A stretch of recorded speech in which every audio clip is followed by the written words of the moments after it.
Então sempre tive bastante cuidado de tentar alimentar, nutrir as minhas relações e evitar ao máximo qualquer ruptura, qualquer fricção desnecessária. Por mais que em alguns momentos eu precise perder um pouco de dinheiro, eu prefiro perder o dinheiro do que perder a relação. E acho que isso é grande parte dos resultados dos meus negócios.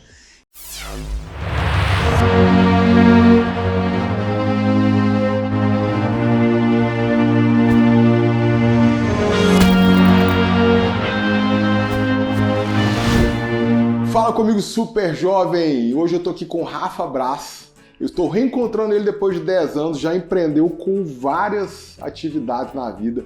É filho de empreendedor, não sei se você já ouviu falar da Sol Notebooks, é do pai dele. Tem uma história com empreendedorismo fantástica, tá ligado com recursos humanos e desenvolvimento de pessoas e carreiras. E se você ficar comigo, você vai saber dos detalhes.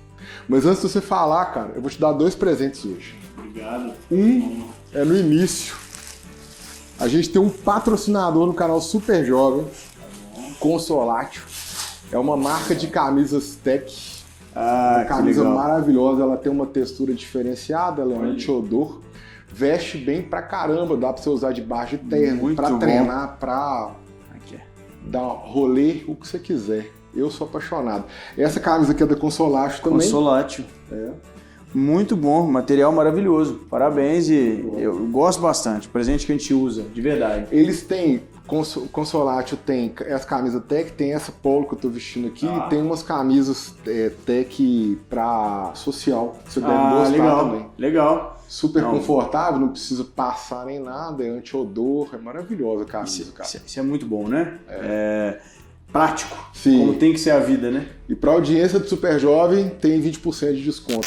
Só usar o cupom SUPERJOVEM20. Muito obrigado. Outro presente feliz. eu te dou no final da... Tá. Bom, não vou vestir agora, né? Mas muito bom, realmente muito bom o tecido. Obrigado. Aproveita que é legal. Muito bom. Me conta, cara, sua história de empreendedor lá para trás. Eu conheço um pouquinho, né, do seu pai. Até conheci ele naquele evento, eu acho. Do Márcio, por acaso ele não passou lá? Passou, 7 Lagoas, que a gente foi fazer uma palestra, não foi isso? Uhum. Bom, primeiro, muito obrigado, André, é um prazer participar do Super Jovem com vocês. Obrigado a todas as pessoas que vão nos acompanhar. Bom, e acho que como você falou no início, né, a gente se conhece há muitos anos, a gente estava falando um pouco sobre como as conexões são importantes, né, como os relacionamentos saudáveis são importantes. Isso, curiosamente, é um pilar de vida para mim, sabe? Eu venho de uma família onde, bom, para quem é de Minas, acho que todo mundo vai entender, mas é uma família de catireiros, então a gente comprava e vendia coisa. E eu comecei a minha vida com uma filosofia que era ensinada pelo meu avô e depois pelo meu pai, muito simples, mas que eu particularmente acho maravilhosa. E gosto de difundir quando tem oportunidade. A primeira coisa que ele falava era: Rafa, na vida ter sucesso profissional, ganhar dinheiro é muito fácil. Eu falava, muito fácil? Então já tá bom. Ele falava, o segredo da vida é deixa a porta de trás sempre aberta. Eu falava, deixa a porta de trás aberta. Hoje eu entendo que deixar a porta de trás aberta é saber cuidar das relações. Mesmo num momento desafiador, porque naturalmente todos nós, empreendedores, seletistas, PJs, profissionais, nós vamos ter momentos bem desafiadores, você vai ter 2 caminhos para seguir. Um é explodir aquela relação para ganhar algum pouco, ou eventualmente encontrar um caminho do meio, um acordo, onde todo mundo ganha, mas também todo mundo perde. Não é? Então sempre tive bastante cuidado de tentar alimentar, nutrir as minhas relações e evitar ao máximo qualquer ruptura, qualquer fricção desnecessária. Por mais que em alguns momentos eu precise perder um pouco de dinheiro, eu prefiro perder o dinheiro do que perder a relação. E acho que isso é grande parte dos resultados dos meus negócios. E a outra era mais incrível ainda, André, era compra por 2, vende por 4. Faz 10, come 8. Olha que lógica maravilhosa. Quando você pensa que você precisa, de alguma forma, lutar para dobrar o seu capital o mais rápido possível, e quando você dobrar, juntar 20%, ou seja, não consumir ele inteiro para custo, vamos dizer, que não seja investimento, que não para custo de fato, você começa a ter capital. Que para mim, na minha filosofia de vida, dinheiro é energia. Então, quanto mais energia você tem, mais você pode trocar, mais você pode investir, mais você pode gerar mais energia. Então, acho que talvez esses dois princípios foram sempre muito norteadores da nossa forma de fazer negócio. Nós somos de uma cidade de 3 mil habitantes, que se você chamada Senhora do Porto, se qualquer pessoa pesquisar as 10 piores cidades de Minas, se não aparecer, me manda uma mensagem que eu vou te dar um presente, porque com certeza 85% das pessoas da cidade vivem do poder público. Então imagina o nível de pobreza. É duro. E nós não éramos latifundiários, de terras, não éramos de famílias, a gente era de pessoas de negócio, que faziam negócio de alguma forma. E isso foi o que permeou, e aí depois a história, comecei com meu pai, a gente pode avançar nisso. Mas enfim, eu acho que talvez o grande... A origem desse sobrenome Brás, bom, a gente tem uma história espanhola, assim, que é espanhola e tem uma passagem por Portugal, tem um pouco de dúvida na nossa ascendência, assim, dessa família Brás, mas você tem uma parte da família Brás que é do Elmo Brás, que foi deputado, pai do Wallace da EMIV, da família Brás que tem concessionária, Recreio, enfim, que é uma parte próxima da minha, mas o meu avô, ele se distanciou da família, é uma história muito bonita, assim, meio... Hoje você olhando, tem coisas boas e ruins, mas ele apaixonou pela minha avó, ele era militar, ele precisou sair, e o pai da minha avó falou que não deixava ela casar com militar. Então ele abandonou a farda para casar com ela, numa cidade extremamente pobre, a paixão demais, né? Mas bom, e aí tiveram 8 filhos, meu pai um deles. Isso mais, quase, né, cara? Hã? Hoje as relações são regidas por Tinder. e bem mais rápidas, né? Consumo. Cara, eu acho que tudo... Assim, outro dia eu tava fazendo uma analogia com esse negócio de música. As músicas antes, lembra? Duravam 6 meses, um ano pelo menos. Você escutava a música do carnaval ali até o final do ano. Hoje a música é super rápida, né? 15 dias, 20 dias já tem outro hype. E eu acho que isso está acontecendo em tudo. Relacionamento, negócios, produto. A gente tem um nível de velocidade que é muito positivo para desenvolvimento da sociedade. Por outro lado, tem esses outros problemas que a gente... Superficialidade também. Superficialidade. Não tem profundidade em quase nada. Total. E saúde mental, né? Porque a gente está num ritmo todo mundo difícil de acompanhar. E aí, cara, você foi pra... E quando começou o empreendedorismo? Bom, aí meu pai, ele também, aquela história de empreendedor, assim, foi um dos primeiros filhos a vir para Belo Horizonte, sem nada, e aí ele viu um curso de digitador. E ele começou a fazer digitação, e aí em 1969... Datilografia, perdão. Exatamente, datilografia. Que ano foi isso? 1969? 60 alguma coisa, datilografia, perdão, exato. E aí ele começou a trabalhar nessa área, começou a ir para a área na época de informática, então imagina, mainframe, COBOL, começou a ser um programador em 1970. Olha, um dos primeiros do Brasil, né? Com certeza, assim, da turma dos primeiros, os dinossauros, né, era sucesso. Ele fez ciência da computação para... Não, na época não tinha, na época eram cursos da IBM. Entendi. A IBM fornecia muito curso e tal, e aí ele começou a fazer, começou a crescer, progredir, trabalhou na Prodabel, na Prudente, que antes quem sustentava isso de fato eram empresas do governo. Prodabel, Prudente, tinham poucas empresas privadas de fato.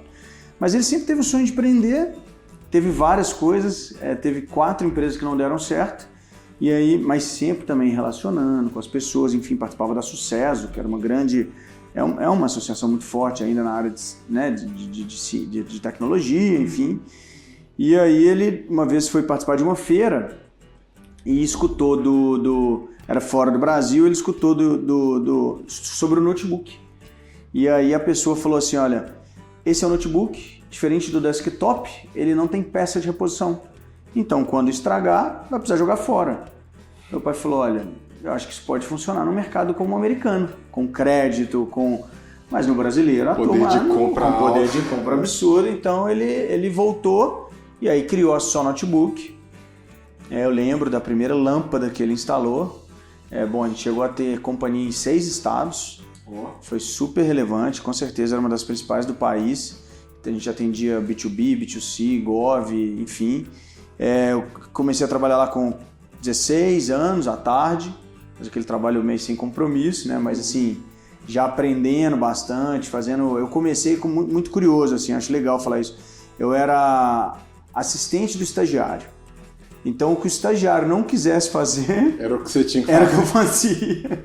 Hoje, né, o estagiário... Pô, eu acho isso super interessante, mas a gente tem jornada. Lembra, na época, era bater carimbo, era carregar coisa, era isso, assim. Mas foi muito especial, eu tive a oportunidade de ir a banco, resolver as coisas, enfim.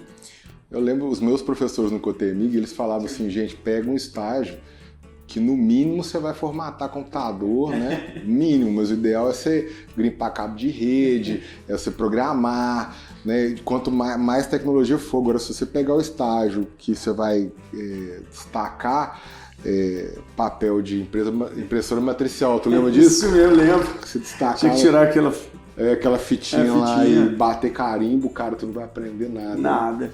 E a regra era o estágio assim, né? Sem aprender nada. Era basicamente o que ninguém quisesse fazer, o estagiário fazia. Imagina hoje, né, cara? Com o mundo de hoje, como que você não recrutaria ninguém? Não. Mas aí com 18 para 19 anos eu tive uma grande oportunidade de vida, que foi na faculdade. Eu comecei uma faculdade de administração. E... Aonde? Comecei na FUMEC, depois eu terminei na PUC, mas eu comecei na FUMEC. E aí eu lembro que teve uma oportunidade, assim, eu sempre tive o sonho de fazer um intercâmbio, mas naquela época de segundo grau e tal, meus pais não tinham condição. E aí na época de faculdade tinha um programa que chamava Work and Travel, que eu acho que foi muito importante para minha vida, André, porque era um programa de 4 meses trabalhando e um estudando, e um viajando, perdão, eram 5 meses. Então era um programa barato, porque a gente ia para trabalhar, basicamente você pagava a passagem e lá você ganhava dinheiro, então você conseguia pagar isso. E aí eu fui, curiosamente foi onde eu conheci minha esposa, imagina, muitos anos atrás. No intercâmbio? No intercâmbio, você acredita? Ela é brasileira? Brasileira de Belo Horizonte. E aí você foi por qual companhia? Eu acho, nossa, não vou ter... Eu acho que era Central do Intercâmbio, não tenho certeza. Do Vitor? Eu não tenho certeza, mas depois posso até olhar, assim, mas foi muito bom. E assim, lembro quando a gente foi para o Wyoming, pouco a gente conhece, meio dos Estados Unidos, lá no norte, perto do Canadá, embaixo de Montana, então muito frio. E eu lembro quando falaram assim, ó, são 20 brasileiros que são 20 brasileiros que vão para essa estação. A gente teve uma reunião antes e tal, já tinha visto minha esposa, já tinha gostado, né? Mas eu falei, se são 20 brasileiros, devem ser 300 pessoas do mundo. Não, os 20 brasileiros, nós éramos toda a força de trabalho da estação, toda. Era uma estação super pequena. Os caras importaram você para trabalhar. Para isso. E é uma história muito legal, porque a estação abria só sexta, sábado e domingo. Entendi. Então, nos outros dias, a gente trabalhava de tudo, de pedreiro, de lixeiro, de lenhador, E era um lugar maravilhoso. E aí, quando a gente chegou, a estação estava meio ruim das pernas.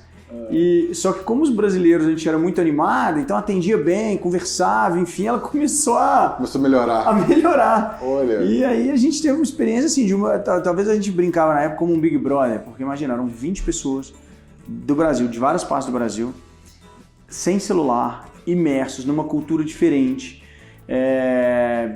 com tudo diferente, porque querendo ou não, aqui em Belo Horizonte a gente tinha muito mais luxos, muito mais confortos, chega lá, tem que se virar e aprendia a dirigir trator, enfim.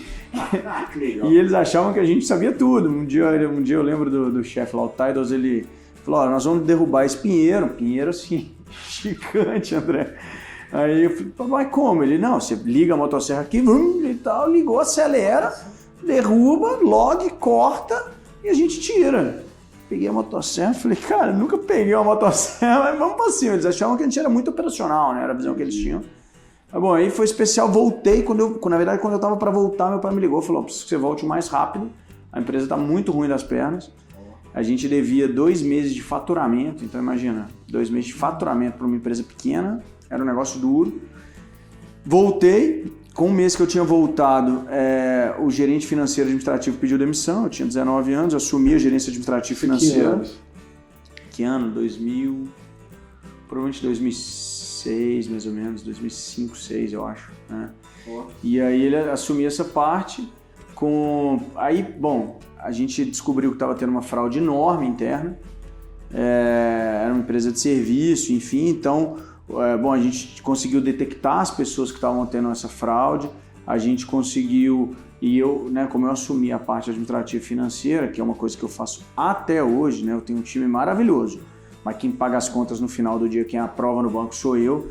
Acho que isso para o empreendedor, né? Hoje a gente tem 40 pessoas, então por mais que a gente tenha a parte de governança, enfim, mas não é uma parte de controladoria. Eu acho que é importante o acionista estar perto do pagamento, né? Da compra, da venda, acho muito importante.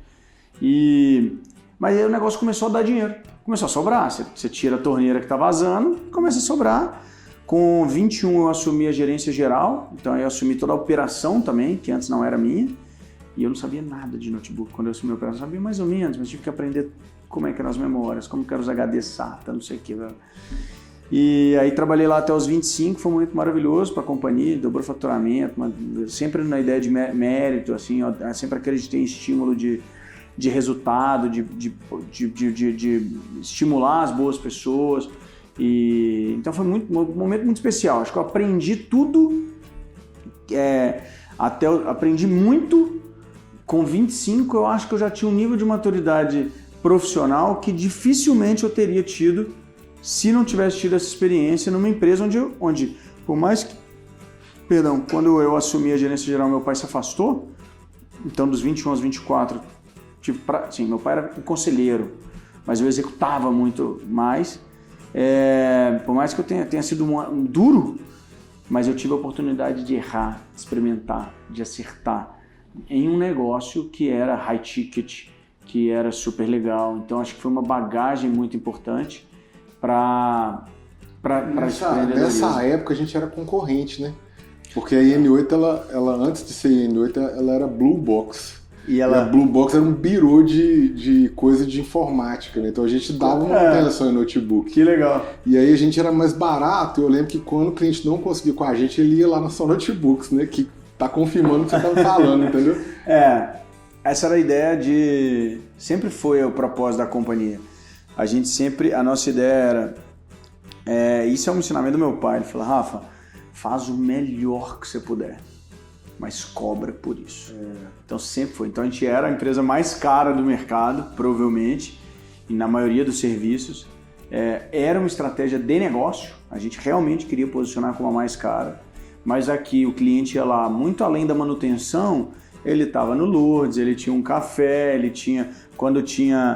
recebia a máquina dele maravilhosa, com plástico, cara, O cliente voltou para me xingar que eu não tinha conseguido arrumar o computador, ele tá assim, aqui ó, tá até cheiroso. Trouxe aqui para você aprender aqui, ó.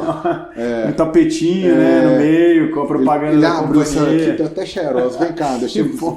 Que bom, eu acredito nisso em prestação de serviço até hoje, assim, eu acho que prestação de serviço... Eu concordo, cara. Aquilo que toma o seu tempo nunca pode ser barato, porque é escalonado, cara. Total. Não tem jeito. Exato, e a gente... Bom, eu acho que um produto ele tem que conectar muito com o público, com ICP, a gente fala hoje, né? Mas na época era com o público-alvo. Então, se você tem serviço para todos os perfis de clientes, mas acho que o seu preço vai conectar muito com o que você quer. Mas você precisa entregar. Então, por exemplo, na Só Notebook a gente tinha um laboratório muito forte, a gente buscava muita tecnologia em São Paulo, a gente tinha pessoas em São Paulo que ficavam fazendo P&D pra gente.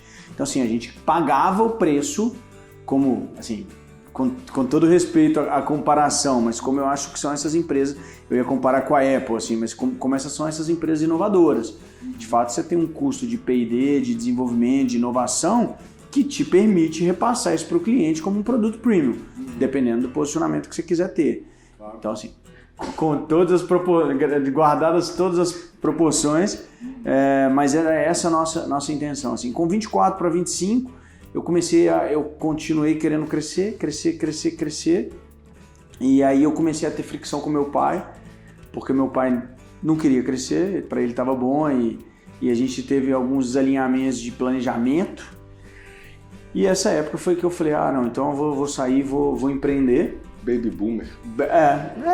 E assim, obrigado, eu aceito mais um pouquinho, por favor, obrigado. E eu acho, André, assim, o negócio era dele mesmo. sabe? Ele criou, ele pagou o pênalti, ele estava lá no início, que a gente sabe o quão doloroso é. Só quem passou pelo início sabe o quanto isso é importante para formar um caráter. E que você tava numa idade perigosa também, né? Que 25 anos por aí, 24, 25 anos, você tem certeza que você é imortal. Total. Você dá conta de absolutamente tudo. Você é um pouco até imprudente com o crescimento e tal. É porque eu trabalho com formação empreendedora, não é? E os caras são assim, entendeu? Aí não. Eu falo assim, cara, vai devagar. Os caras, não, ó, o André tá me segurando. Então vai sozinho. Então vai. Então vai, mas você deixa meu patrimônio aqui que eu tô há 25 anos construindo ele quieto. Exato. Olha que curioso quando você fala isso, como conecta com a minha jornada. Assim, exatamente. Eu acho que eu sempre falo com as pessoas, eu trabalho hoje com gestão de carreiras, né, com career management para médio e alto executivo. Eu acho que é um propósito de vida, porque eu estava em uma empresa de informática que era muito mais ligada em manutenção, mas que eu relacionava com dev, eu tinha uma estrutura, eu tinha budget, eu tinha marca. Eu brinco assim, eu ia no banco, o gerente me recebia, me dava um café, essa história é até legal. E aí, bom, eu descubro 2 amigos meus, que eram irmãos, que estavam vendendo, produzindo camisa e vendendo camisa na porta de faculdade. Eu falei, bom negócio, gostei desse negócio. Ali. Vamos começar? Vamos. O que vocês precisam para ir, para a gente montar pra gente escalar isso aí? Pouco de dinheiro e tal. Eu falei, cara, eu já tinha guardado capital, tinha mais meu acerto e fui. Saí de tecnologia e fui trabalhar com têxtil, moda masculina. Moda masculina. Você imagina, negócio de alto capital intensivo, pouca margem, difícil separação de concorrente. Não tinha dropshipping, era tradicionalzão mesmo ali, era showroom, vendendo. Nossa Senhora! E eu com essa ideia de qualquer coisa que eu fizer vai dar certo. É maravilhoso, é maravilhoso. Bom, ficamos lá 4 anos, foi uma boa experiência, a marca chamava K-Waves, uma boa experiência. Trabalhei muito, viajei Minas inteiro vendendo. Tenho lembranças maravilhosas, assim, a gente teve algum sucesso. Acho que a gente como empreendedor tem que sempre lembrar dos docinhos, né, que a vida vão te dando, não é? Eu lembro que a gente tinha um amigo que ele começou a fazer show de stand-up. E a gente começou a patrocinar show hoje do Fábio Rabin, que é famoso, aí o Marcelo Marrom, que era um humorista famoso também, ele foi no Altas Horas com uma camisa. Marrom é ótimo. Você lembra desse? Demais. Era muito bom. E assim, eu não tinha dinheiro nenhum, mas eu ia no show do Marrom, era maravilhoso, ia de cortesia. Uhum. Então foi muito bom essa experiência. Bom, de repente eu vi que o negócio sustentava, mas não ia me pagar o que eu precisava por mês. Ou seja, eu morri pelo caixa. Foi uma primeira grande experiência. Hoje eu recebo, André, muitos executivos que querem empreender. E eu falo, cara, você tem que estar preparado pelo caixa. Porque você vai ter uma conversão. Eu fiquei 3 anos e meio praticamente investindo no negócio sem ter resultado. Então eu saio da empresa do meu pai, né, que era uma empresa onde eu tinha um bom salário, uma boa estrutura, tudo, e vou para zero. Zero não. Que no final a K-Waves ficou devendo e depois eu fui o sócio que fui lá, negociei com o banco e paguei. E depois cobrei do meu ex-sócio que pagou. Mas eu fui e paguei essa questão da K-Waves. Mas quando eu percebi que não ia atingir, tinha um outro conhecido meu começando um blog de emprego. E aí um dia conversando, ele falou, esse meu blog tem 3 mil visitas. Eu falei, tem alguma coisa aí, 2011. E aí a gente entramos num site que chamava Oportunidades BH, que aí foi a minha história em RH, que é até hoje, né? Tivemos uma oportunidade. Foi lá que começou o RH? 2011? Foi. Eu acho o projeto da Oportunidades BH, sabe aquele projeto maravilhoso que você fala assim, cara, no timing pessoal errado? Era um projeto que depois, quando a gente começou, a gente chegou a 200 e quase 250 mil usuários. 2012. Isso era maravilhoso, só que a gente não conseguia financeiramente monetizar. Era uma plataforma gratuita que a gente tinha muito pouco dinheiro para investir, para desenvolver, enfim. E não tinha muito mesmo, não tinha como avançar. E você estava brigando com gente que tinha muita grana, né? Que era a Cato, que era a InfoJobs, já na época. E tudo no vermelho, todo mundo no vermelho. Todo mundo lutando para converter. Pois é. Mas a Cato, que era do Thomas, sei se você lembra, quando ele fez o Exit, ele vendeu ela por 250 milhões. Então, assim, acho que deu pra... Ele era um super empreendedor, super inovador americano, né? Mas aí foi isso. Bom, quando eu vi que o Oportunidades BH também não me monetizaria, eu comecei uma empresa de recrutamento e seleção. Aí já comecei sozinho. Também eu acho que foi um grande diferencial meu. Nas outras companhias eu tinha sócio. E eu acho que uma sociedade boa é como um casamento, assim. Você deve preservar aquilo ao máximo. Porque uma sociedade não tem nada mais forte do que dois sócios que se complementam e que confiam um no outro, e que são dois bons sócios. No meu caso, eu tive ótimos sócios, muito bons amigos, pessoas maravilhosas, que eu tenho alguns como amigos até hoje, mas que a gente tinha muita diferenciação em decisão. Então, cara, a gente pegava uma empresa pequena que ficava lenta. Ela era uma empresa pequena e burocrática. Eu tinha dificuldade de mudar. E isso é um crime. A vantagem de você ter uma empresa pequena é que você pivota em 2 minutos, total, né, cara? A agilidade que você precisa ter para você olhar o caminho e falar, cara, vamos para lá, vamos mudar. E aí, bom, aí a RAM, chamava RAM, Recrutamento de Ação em Massas, meu Deus, queria um nome forte assim, e a gente começou a trabalhar com mão de obra operacional, recrutamento e seleção, isso em 2014 mais ou menos, 2013, 2014, lembra a época do pleno emprego? Lembro que foi uma época muito importante, porque eu comecei a ganhar dinheiro de novo. Comecei a ver o dinheiro. Tipo assim, um pouquinho antes de tudo explodir, né? Não, exato. Aí, olha só. É a vida do empreendedor, né? Todo mundo... Eu acho que 99% dos empreendedores já passaram por isso, mas tenho certeza que quem está aqui na audiência nunca vai passar. Ah, vai. Não é? Vai, com certeza vai. Eu ficava assim, cara, eu não consigo ser esse influenciador picareta. Claro. Que fala assim, cara, empreende que sua vida vai ser só um mar de rosa. Eu falei, não, mano, você vai mastigar vidro, mas vai valer a pena. As pessoas assustam comigo, cara, vale muito, eu não me arrependo nem um pouco, não consigo imaginar minha vida diferente disso, mas por muito tempo eu sangrei, cara. Eu acho que a melhor frase pra mim de empreendedorismo, assim, mais óbvia é do livro lá do Israel, do Melius, que é a arte de se pi todos os dias e acordar motivado. Basicamente é isso, assim, eu acho que empreender é uma paixão, né? Eu acho que quem parte para esse caminho, para a liberdade de assumir o problema, porque no final do dia é isso, a gente não tem ninguém para passar o problema, ele chega na gente. Sim. Bom, você tem naturalmente, né, as pessoas de fora, quando dá certo a empresa, todo mundo acha sexy, todo mundo acha muito legal falar que eu quebrei 3 vezes, mas é assim, empreender é assim mesmo. Mas quando isso, minha esposa ficou junto. Mas eu falo, você aprende a vida nesse momento, a dureza. Sim. Eu digo assim, por mais que seja uma frase ruim, mas o empreendedor é o cara que aprende a fazer o que precisa ser feito para o negócio dar certo. É isso. Dentro da correção, dentro da correção, acima de tudo. Mas o que precisa ser feito. Você não tem vergonha de nada, você não tem limite para nada que não seja antiético e você faz o que precisa ser feito, o tanto de vezes que precisa ser feito. Eu acho que eu acredito bem por aí. Concordo demais. Eu estava conversando isso com um sócio meu há pouco tempo, né? Assim, eu tenho rodado muitos eventos, nós vamos começar a fazer evento aqui na empresa e tal. E aí ele tá assim, mas você gosta disso? Eu falei, não, cara, eu sou antissocial. Eu gosto de ficar quieto em casa, com videogame, no máximo meus cachorros e minha namorada. Nem minha filha eu deixo ela buzinar muito na minha orelha. Mas é o que a gente tem que fazer agora, é o melhor caminho e eu vou fazer, tá ótimo. Bom, eu fico muito em São Paulo.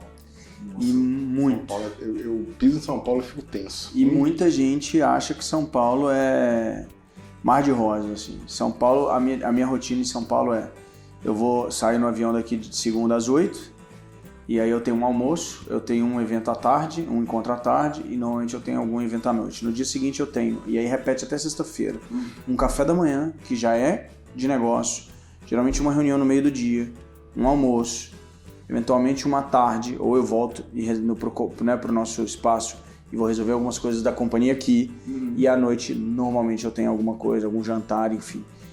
isso a semana inteira. Eu não sou uma pessoa que durmo muito bem, assim, eu tenho dificuldade de adormecer, enfim. Quando eu entro no aeroporto de Congonhas para voltar, normalmente eu volto no voo das 6h15, eu deito, eu sento na poltrona do avião e durmo, de tão cansado que eu tô. Então, assim, eu acho que, e mesmo assim, eu tô realizado de ter conseguido entregar a minha semana, gerar negócios, né, e eu acho por aí. Sabe, vou complementar o negócio como ser empreendedor, né, também, super empreendedor, com vários negócios. Eu adoro fazer uma pergunta para empreendedores, depois eu quero te perguntar ela, você pode, mas agora eu vou te falar uma que eu faço, e as pessoas, que é a seguinte: quando eu converso com algum empreendedor bilionário, pessoa que já não está mais no negócio por dinheiro, eu adoro perguntar assim, o que te motiva? Cara, você está aqui, bom, quando você está precisando de dinheiro, lógico, fácil. Quando você está ali no meio, ainda não tem dinheiro suficiente, você tem uma motivação de ter uma segurança, enfim. E eu acho que propósito é muito importante, sim, mas eu gosto de tentar entender a essência. E aí desses bilionários que eu conversei, deve ter uns 3 meses, ele falou uma coisa que eu acho que conecta muito com o que eu acredito. Ele falou, olha, o que me motiva é ver o meu time e os stakeholders do negócio melhorando de vida. Curiosamente, é uma coisa que eu acho muito própria, assim. Pelo menos para mim, sentir que eu estou fazendo bem para mim e para os outros é muito motivador. Então, quando eu vou para São Paulo e volto de lá com um contrato que eu sei que vai sustentar a companhia 2 anos, eu sento e falo, executei bem o meu trabalho, eu sei que vão ter várias famílias que vão realmente ter uma estabilidade, uma previsibilidade, e isso de fato me estimula bastante. Pô, legal demais, cara. E o seu negócio, você falou da RAM. Isso, RAM.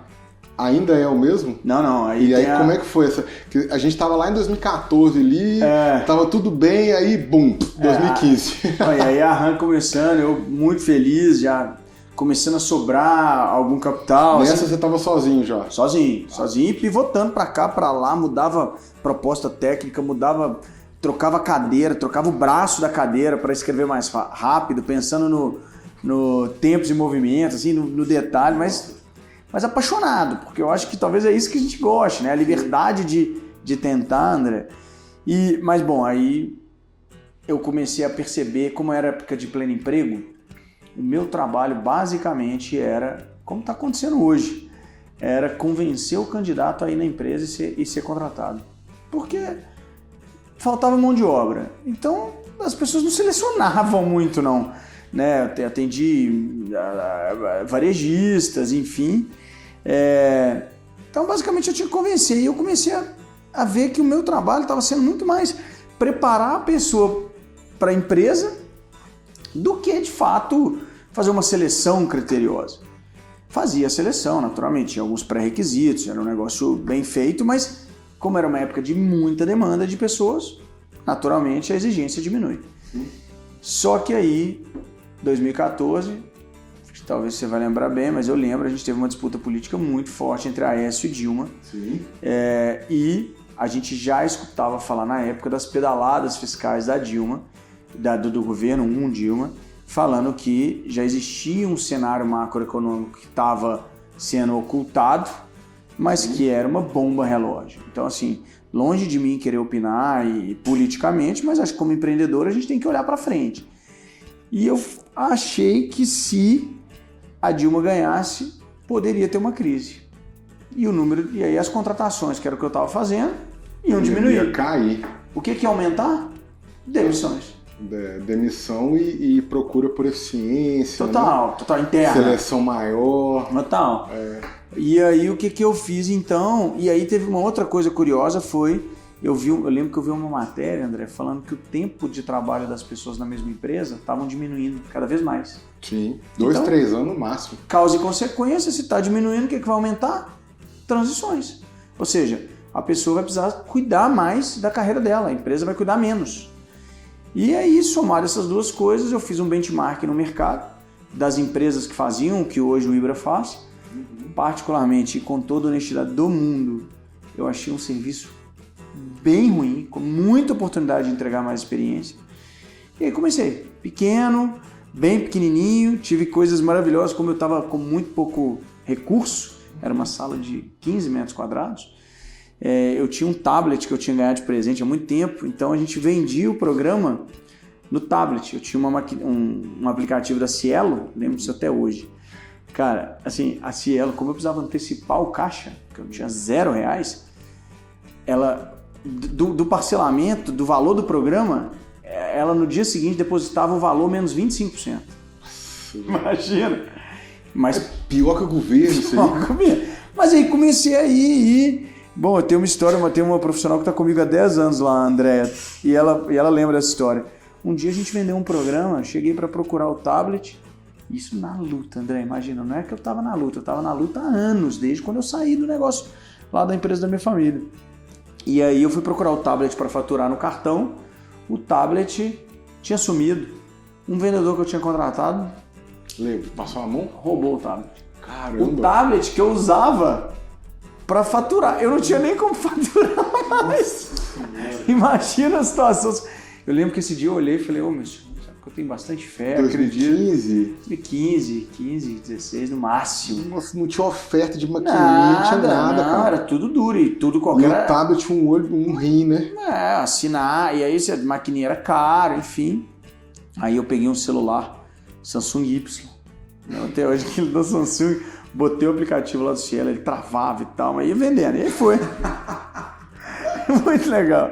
E aí começamos, cara, e de lá pra cá, muita história, acho que a gente pode explorar também, mas hoje a gente é a terceira maior do Brasil no que a gente faz, e mais de 40 pessoas na equipe, e eu acho que para quem passou tudo que a gente passou, hoje o maior orgulho que eu tenho, de verdade, é ter um time que sabe o que precisa fazer, conectado com o propósito do nosso cliente. Nós somos uma companhia totalmente customer-centric, ou seja, nossos clientes mensalmente votam no NPS, geram inovação para o produto.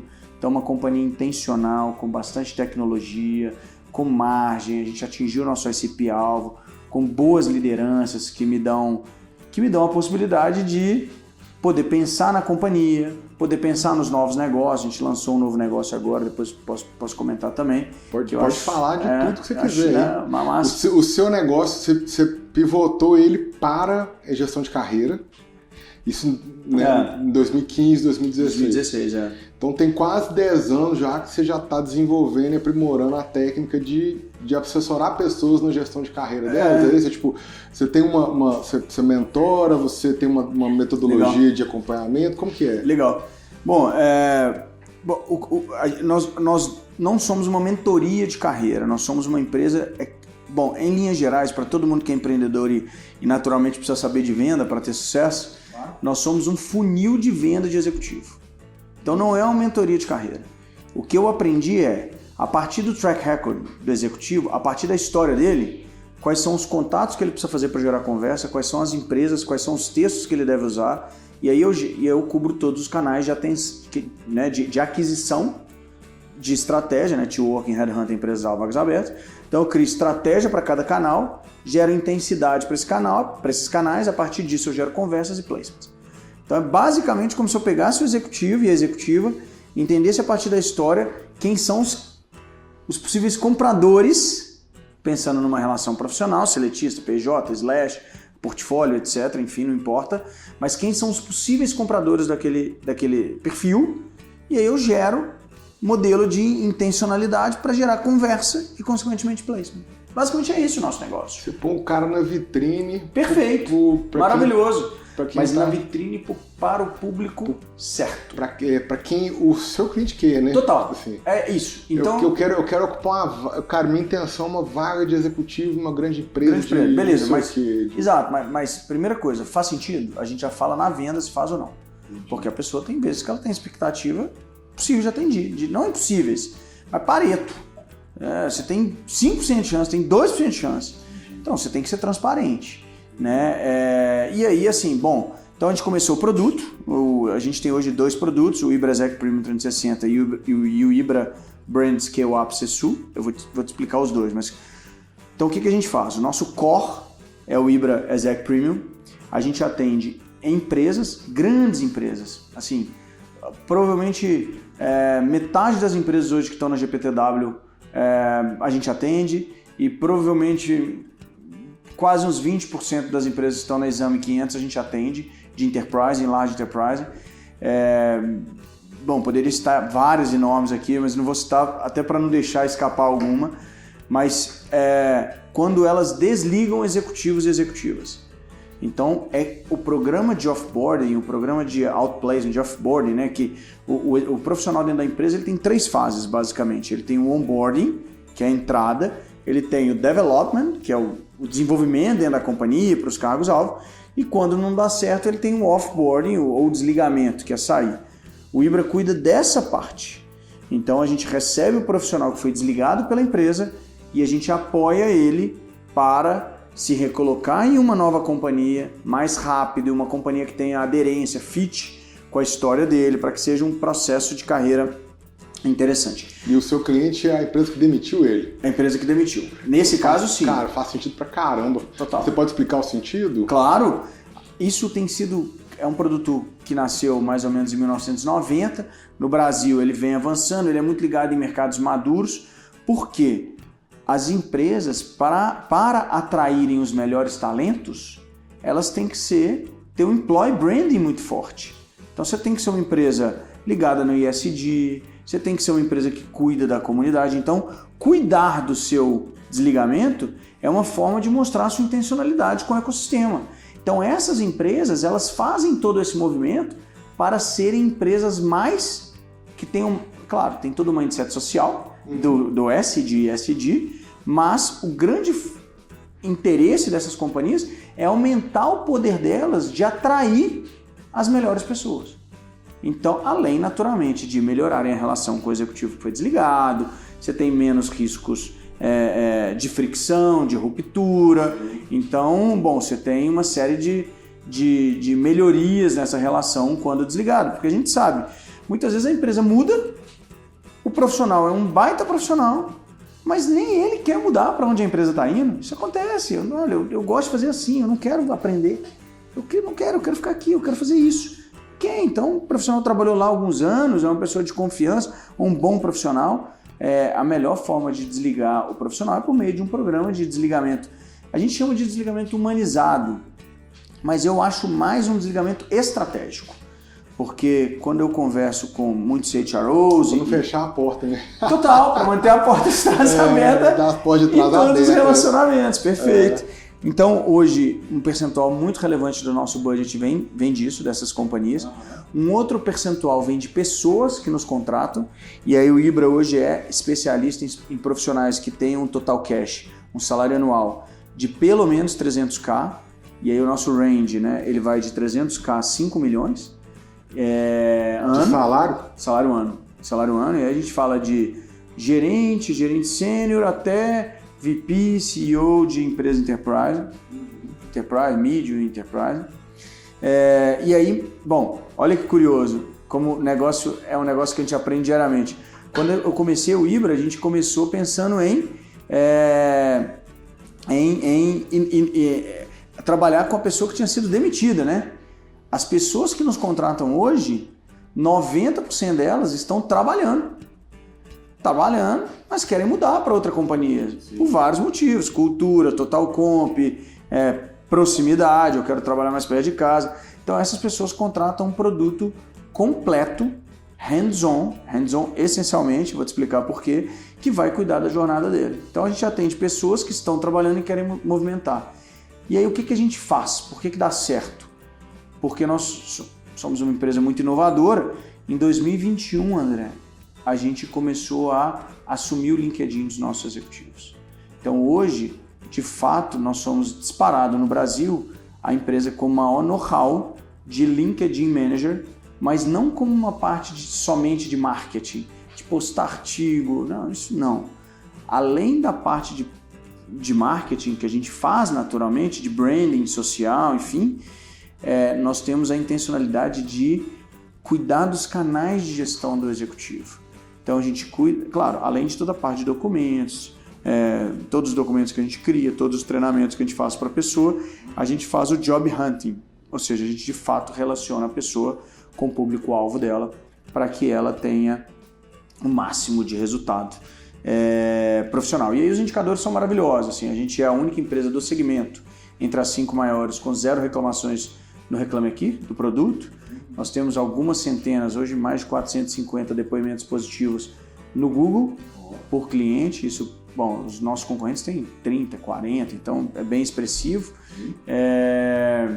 Acho que é isso, talvez as provas sociais são o que mais nos sustentam. E ano passado a gente lançou um novo produto que tem sido muito especial, que é um produto de gestão de LinkedIn para empresas, para os diretores das empresas e para a pessoa física, que chama Brand Skill Up, que tem crescido maravilhosamente bem, que a gente cuida, quando é a empresa que contrata, a gente transforma os executivos dela em influenciadores da marca para gerar negócios, atração de pessoas, etc. E quando é a pessoa, o nosso propósito é aumentar o branding dela no mercado para ela aumentar o total comp dela. Então a gente tem esses 2 produtos avançando, o Ibra Exec Premium 360, o Ibra Brand Scale Up C-Suite, que são 2 produtos focados em middle, high e ultra high level, mas que nos posicionam com uma comunidade de executivos muito forte. Hoje a gente atende algumas centenas e tem sido uma jornada bem legal, com os desafios naturalmente diários, mas uma jornada bem legal.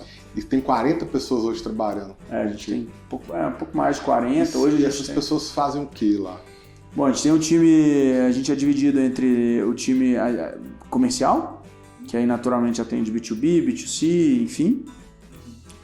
A gente tem um time de projetos, que são as squads de projetos. A gente tem, então, bom, a gente tem as squads, elas administram um determinado número de pessoas dentro da squad e elas fazem toda a estratégia, desde da estratégia do projeto do cliente até a execução, a implementação e execução e o acompanhamento, enfim. E a gente tem uma squad grande hoje, com certeza dentro do nosso segmento, o nosso é o maior, de tecnologia. Então a gente tem os devs, a gente tem os QAs, os designers, enfim. E essa galera, qual produto tecnológico que você tem lá? O nosso, a gente tem uma plataforma hoje, que a gente apelidou carinhosamente de Apollo, né? Uma ideia que a gente teve, mas a empresa, o Ibra, hoje ela evolui com 3 principais pilares, né? People, então a gente tem um time que treina toda sexta-feira, a gente para o time de 3 às 4, treina todo mundo, então um time entrosado, sabe jogar direito, e acho legal isso, falar com todo mundo. Você falou que tem muito empreendedor que quer dar audiência, o nosso time ele é todo remunerado por bonificação e NPS, então assim, você tem algum estímulo de bonificação e NPS, então, bom, conectados com o cliente no centro. É meritocracia. Meritocracia. O empreendedor tem que trabalhar desse jeito e acabou, né? Claro, acredito em equidade, a gente tenta sustentar tudo, mas é isso, mérito total. Então, People, Process, nós somos uma empresa com... trabalhamos com metodologia... Processo e produto, estou lembrando do Max Lemonte. Tá. Pessoa, processo e tech. People, tech, process. Mas o processo a gente é gerido pelo... Olha só que legal. A gente, uma empresa de consultoria que a gente aprendeu a trabalhar com Scrum. Então a gente tem sprints quinzenais, a gente tem as dailies, as retros, como se fosse uma empresa de tech. Entendi. Só com projeto non-tech. E funciona maravilhosamente bem. E tudo isso para sustentar, a gente tem nossa plataforma criada dentro de casa, que por mais que seja caro, arriscado, eu acho que hoje é um grande diferencial competitivo. Por quê? Ela tem... ela gera uma experiência muito interessante para os nossos clientes, ela traz uma transparência nas relações maravilhosas. Então meu cliente audita todos os processos que são feitos para ele, eu não preciso ficar auditando se o processo foi feito ou não. São algumas centenas de executivos, quase 1000 executivos, então é um negócio complexo, cada executivo com o seu plano, com a sua empresa-alvo, com o seu pitch, com as suas restrições, então é um negócio bem escalável, mas hiper customizado, desafiador, e essa tecnologia sustenta isso, e ela agora está virando um spin-off que a gente está criando para a nova empresa que a gente lançou agora tem 15 dias. E você tem sócios? Não, no Ibra não. E ele tem 3 filhos ainda. 3 filhos. Você não tem sócio, tem 3 filhos, 40 pessoas trabalham com você. Mas uma pancada de executivo que não é gente fácil de mexer. Altamente exigente. Altamente exigente. Extremamente exigentes, com uma capacidade de comunicação e articulação forte, ou seja, isso quer dizer que ele consegue espremer você igual uma laranja e, e arrancar tudo que você tem. Eu acho que as relações do público que eu atendo Bom, primeiro, falha não existe, né? Assim, maravilhoso é isso. Falha não existe. Errar não existe, mas bom, mesmo que não exista, você pode até entender e minimamente aceitar. Se você achar que a pessoa errou tentando fazer o melhor para você. Então, nos valores da companhia, nós temos 4 principais virtudes, que são determinação, empatia, otimismo e trabalho em equipe. Então, o meu time pode errar, erra e vai errar. Quanto mais a gente tenta, a gente erra. Mas se o cliente achar que foi desleixo, ele não aceita. Claro. Se ele achar que foi um erro, tentando, it's part of the game. Mas errar num negócio, eu errei num horário, eu faltei uma atenção, isso é absolutamente justificável. A gente sabe disso. Mas é um público maravilhoso. E assim, aí tem outras coisas, né? Como a gente estava falando um pouco antes, a gente faz o que precisa ser feito. Então eu tive 3 anos como diretor e conselheiro da Associação Brasileira de Recursos Humanos. Sou diretor da ADCR, que é a Associação de Dirigentes Cristãos de Empresa. Nossa. Sou advisor da Hiker, do Fundo de Investimentos do Grupo Araújo Fontes, junto com o Xenichar e com o Rodrigo. É por isso que você não dorme. Aí haja mindfulness, né?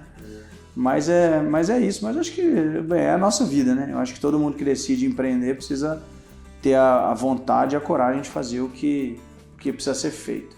Talvez, acho que o mais difícil, né, André? Não sei se você concorda, é que no meio disso tudo,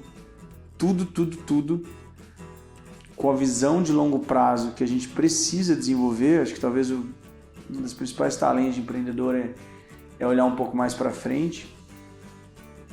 Eu acho que talvez o grande ponto é a gente saber que, ou ter a sensação de tudo que a gente fez até aqui não garante os próximos ciclos. Não garante. Então talvez isso seja o grande ponto que gera que a gente tem que ter muito equilíbrio, né? Emocional, para a gente conseguir lidar. E como que você busca esse equilíbrio?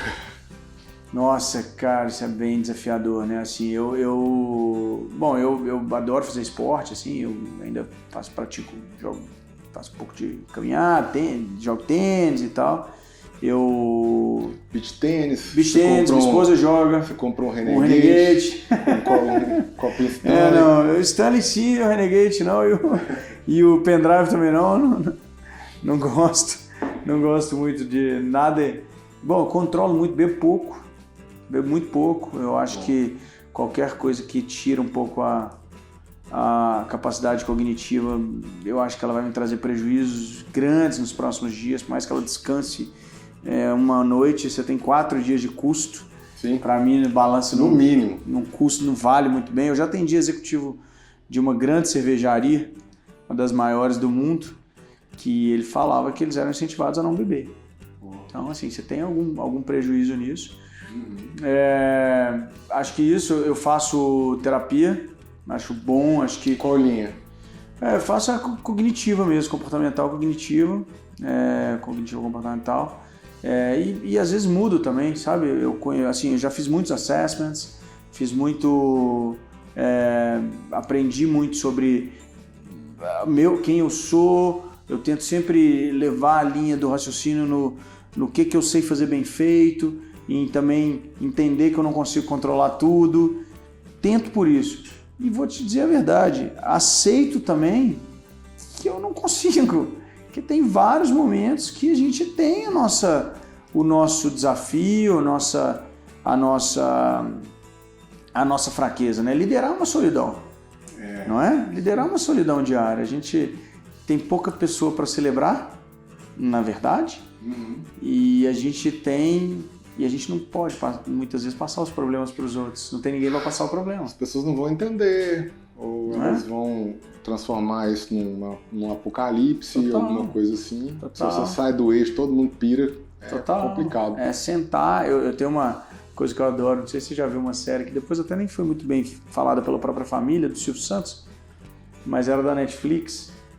Tem uma cena pra mim que eu acho maravilhosa quando a gente entende ela assim na profundidade, o Silvio Santos começando no SBT, e aí no fundo da cortina, do palco, aqueles programas de auditório, tinha o pessoal da ditadura, os censores, querendo desligar o programa ao vivo. E ele ia lá, falava, não, gente, pelo amor de Deus, não, eu vou ligar. Voltava e aprendeu. Não, aí a hora que ele parava na frente da cortina, ele abria o sorriso, abria a cortina e ele ia e fazia o que tinha que fazer. Quantas vezes a gente não fez isso? Quantas vezes você não sentou na frente do seu cliente acabado? Cara, mas eu preciso vender para esse cliente e eu preciso disso para fazer o negócio para frente. Eu vou fazer o que tem que ser feito para dar certo. Tem um livro maravilhoso que eu quero indicar para todo mundo que chama, em inglês é The Hard Things, About Hard Things, mas do Ben Horowitz. Mas basicamente, em português, é O Lado Difícil das Situações Difíceis. Talvez seja o livro bibliográfico mais verdadeiro que eu já vi. Eu acho que para todo mundo que estiver empreendendo, ou tiver eventualmente até numa fase difícil de carreira, é muito bom porque ele fala, acho que você se enxerga muito ali, em proporções diferentes, porque ele vendeu a empresa dele por bilhões de dólares, mercado americano, outro jogo, enfim. Mas você vê assim, ele contando como que ele entrou numa reunião, como que ele saiu, como foi a realização, como que ele estava no dia, o que ele fez. É maravilhoso, assim. Então acho que isso eu queria deixar para todo mundo que estiver assistindo.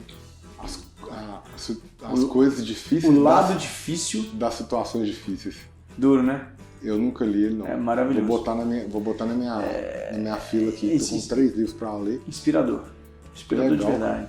Porque eu acho que a gente, pelo menos eu, não sei se você gosta, mas eu gosto de ler história de quem pagou o pênalti, pagou o preço. Cara, eu aprendo muito por histórias, eu adoro histórias e é uma lógica meio bíblica, né? Que você aprende por parábolas a partir do que você consegue entender do mundo da história do outro, né? Sim. Acho muito sensacional. É a forma que eu mais gosto, na verdade, de aprender, é assim. Livros técnicos eu devorei minha vida inteira, porém falta, né? Porque não tem um passo a passo para você lidar com a situação difícil, né, cara? É uma lógica do saber, assim, uma coisa mais filosófica.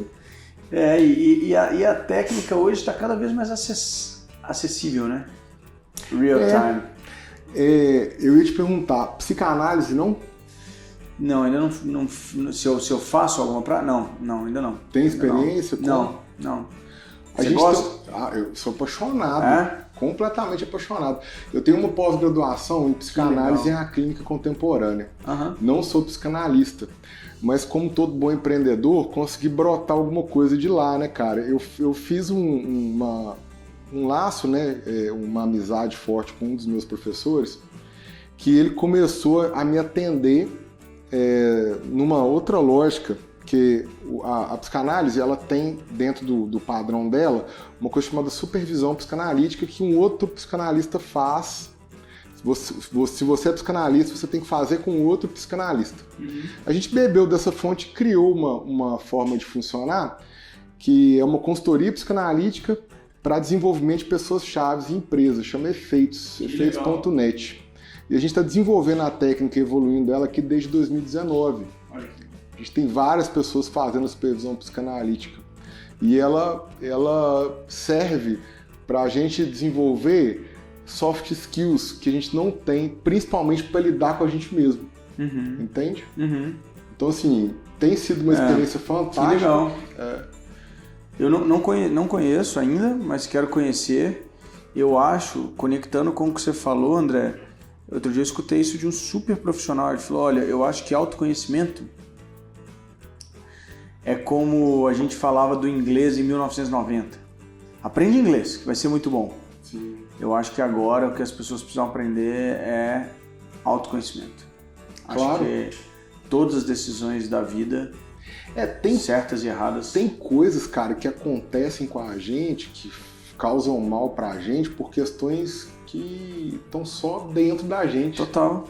Absolutamente. Tem a ver com a forma como a gente se relaciona com o outro. Perfeito. Sem contar as construções institucionais que a gente pode fazer a partir dessa ótica, por exemplo. Vou te dar um exemplo, você me fala se isso combina com sua vida ou não.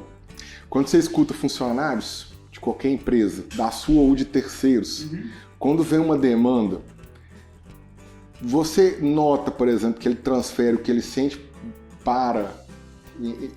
em relação ao pai para o gestor, e o que ele sente em relação à mãe para a empresa?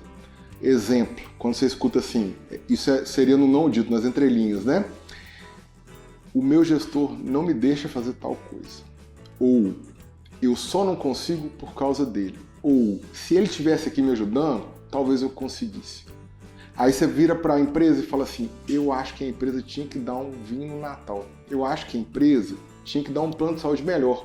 Eu acho que a empresa tinha que dar o nosso sapato que a gente está usando, que a gente gasta. Que legal. É tipo assim, aí você vai, conversa com o sujeito, você vai ver que, fala do seu pai aí, o cara vai lá e fala do pai dele igual ele fala do gestor, ou ele fala que a mãe dele dava pra ele quando, tipo assim, quando eu tava com frio, minha mãe me cobria, quando eu tava com fome, a minha mãe olhava pra mim, ela já sabia o que eu queria. Que legal. Então o cara chorava e a mãe atendia, aí ele quer chorar e quer que a empresa atenda, aí fica, sabe, fica uma bagunça. Legal.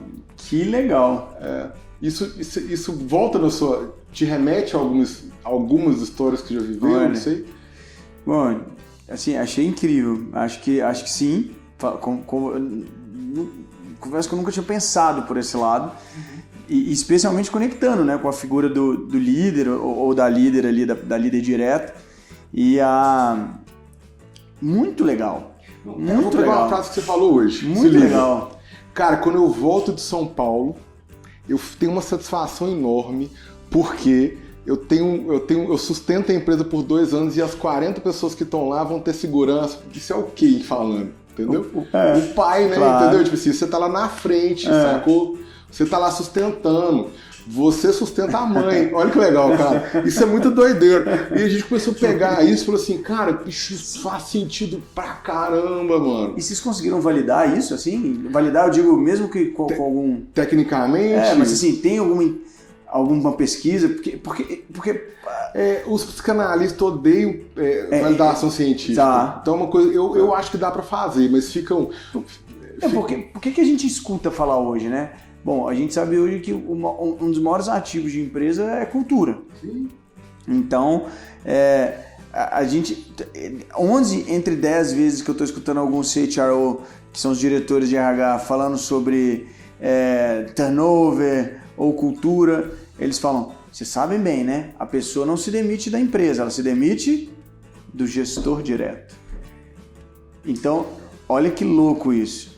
Talvez entender como que é a relação daquele funcionário, se você tem alguma forma de entender isso, entender como era a relação daquela pessoa com o pai, pode nutrir o líder de informações úteis para aquela relação.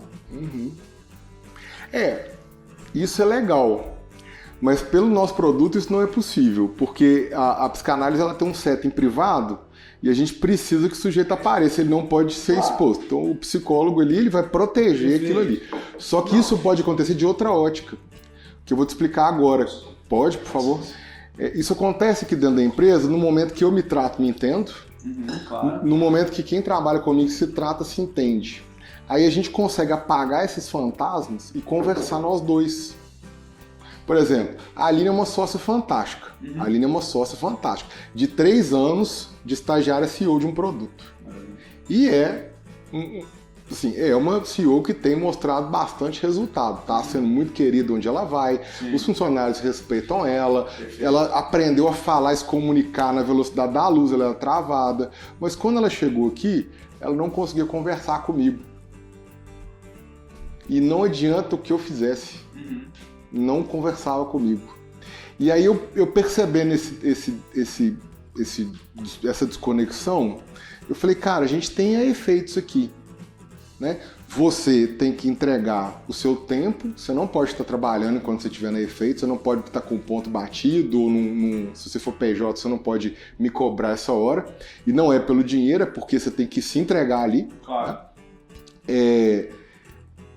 A empresa não vai saber nada do que fala lá, e eu expliquei para ela o que eu te expliquei aqui, e ela entendeu do jeito dela. Você quer isso? Ela falou, quero, isso é uma oportunidade, etc. Tal. Começou a se tratar. Quando ela foi se tratando, ela foi suavizando. E ela começou a conseguir conversar comigo. E ela me explicou o que ela sentia quando ela me via, consciente de que não tinha nada a ver comigo. Que legal. Tinha a ver com as coisas que ela viveu no passado. Eu não vou expor porque isso é particular dela e tal, né? Mas ela conseguiu colocar isso. Na hora que ela coloca isso, eu passo a existir, ela passa a existir e a gente brilha, entendeu? Que maravilhoso. Eu acho que tem muito tempo que eu não escuto algo diferente do status quo, de fato, em liderança. E eu achei isso das coisas mais inovadoras, de verdade, André, porque a gente sabe que o resultado está no sucesso ou não das relações confiáveis ou não. Sim. Então, a partir do momento que você consegue interpretar isso e aprofundar na relação com pais e mães, né? Enfim, e talvez ressignificar aquela relação de pessoa com pessoa, eu acho que você tem um nível de intencionalidade, mas acima de tudo de profundidade e de verdade nessa relação que cria uma unidade muito forte, muito forte. A gente, muitas vezes eu vejo as pessoas falando em estímulo monetário, estímulo financeiro, risco, tudo que a gente sabe que faz parte do negócio, mas eu acho que poucas vezes, acho que de verdade, tinha muito tempo que eu não escutava uma estratégia de liderança tão inovadora e que realmente faz sentido. Você está me falando e eu também estou pensando nas minhas líderes, e como é a relação delas com os pais e como elas projetam algumas dessas relações em mim e na empresa. Sim. Isso é incrível. Incrível. Cara, tá à sua disposição, se quem quiser conhecer, quiser conhecer meu sócio, quiser que a gente faça uma apresentação. Quero. E mais uma vez, acho que todo mundo que acompanha... Bom, acho que é isso. Hoje você tem muita ferramenta de autoconhecimento, você tem o efeito net, você tem que conhecer o que você é bom e o que você não é bom. E acho que só para não deixar passar, em vez de você desenvolver o que você não é bom, foque em desenvolver o que você é bom. O que você não é bom, você só tem que saber que você não é bom para você não achar que você é bom e fazer uma baita besteira.